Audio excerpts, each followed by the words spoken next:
At ito nga po pala, meron pa pala tayong lulutuin ngayon. Isang exotic food naman po pala ito. Ito is yung tinatawag ng buko.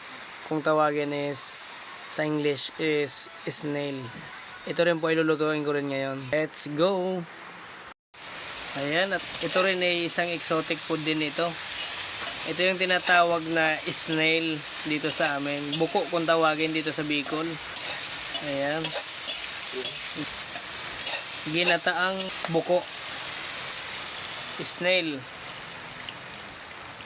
Yan, linagyan niya na yung gata.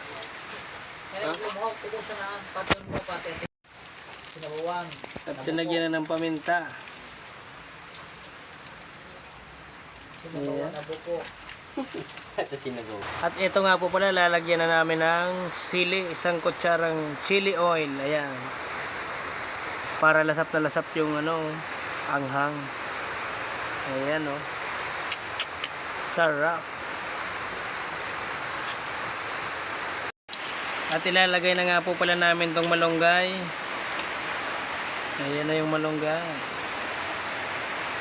Ayan. Ito yung sobra dun sa linagay namin dun sa suso. Ayan o. Haloy na natin para maluto na yung malunggay. Napakasarap. Ay, halata na. Snail na napakasarap, buko.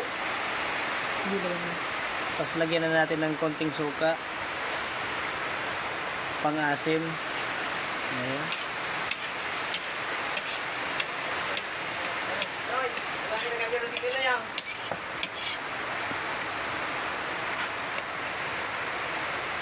Buko na buko ang lasa nito mamaya.